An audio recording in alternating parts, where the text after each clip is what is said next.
Joining me now, Dilip Ghosh, the BJP candidate from Bardhaman Durgapur. He's widely credited with winning the BJP 18 seats in 2019, but this time around his constituency also has been changed. But Dilip da, in your आज आपके constituency में भी कुछ हमने जो तस्वीर बंगाल के चुनाव से हम परिचित है वो हमको दिखाई दिए।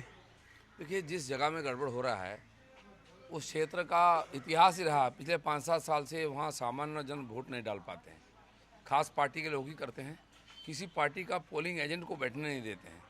इस बार हमारे कार्यकर्ताओं ने जो परिश्रम किया, लोगों की जो मनोबल है, वोट करने के लिए इच्छा है, इसलिए हम वहाँ गए। हमारे एजेंट को पहले मारपीट किया गया, निकाला गया, मैं जाकर दोबारा बैठाया।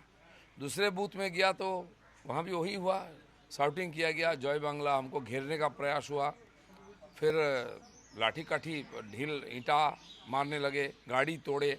हमारे फोर्सेस थे, फोर्स का गाड़ी तोड़ा गया, मीडिया का गाड़ी तोड़ा गया, मीडिया पर्सन्स को भी उंडेड किया गया है। ये सारे क्रिमिनलाइजेशन हुआ है बंगाल की पॉलिटिक्स की, उसकी परिणाम है। गुंडे ज़बरदस्ती वोटिंग करते हैं, किसी का हिम्मत नहीं होता है। हम लोगों ने मना किया तो हमारे साथ झड़प हुआ। दिलीप दा, उससे पहले कुछ तस्वीर आए थे जो काफ़ी बंगाल की राजनीति में हमें देखने नहीं मिलते। आपने कीर्ति आज़ाद और आपने गले लगाए।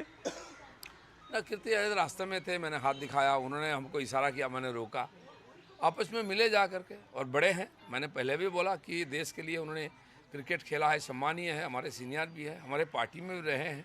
तो मिले तो बड़े गले मिले खुशी के साथ। मैंने बोला कि आप सीनियर हैं, धूप में मत घूमिए, गाड़ी में बैठिए। दिलीप दा, एक और आखिरी सवाल।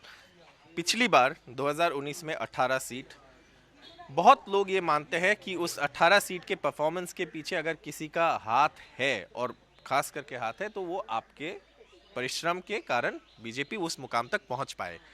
इस बार क्या मुकाम रहेगा, क्या एम है बीजेपी का, कहां तक पहुंच पाएंगे? और आपको सीट को बदला गया, फिर भी लास्ट मोमेंट में आके क्या आप यहां से जीत पाएंगे? बंगाल में चुनाव में जो हिंसा होता है उससे प्रभावित होता है चुनाव।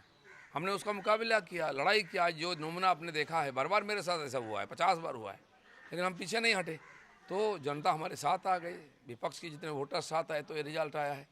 आज पार्टी प्रतिष्ठित है, हमारे भी दर्जनों नेता हैं, एमएलए एमपी हैं, वो भी नेतृत्व कर रहे हैं, समाज में जा रहे हैं और पूरा भरपूर लड़ाई कर रहे हैं।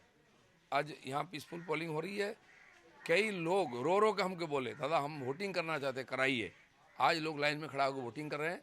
परिणाम भी अच्छी आएगी। बंगाल राजनीति से भ्रष्टाचार और हिंसा को हम मुक्त करना चाहते हैं। मुझे लगता है उसकी प्रक्रिया शुरू हो गई है। कितने सीट बीजेपी?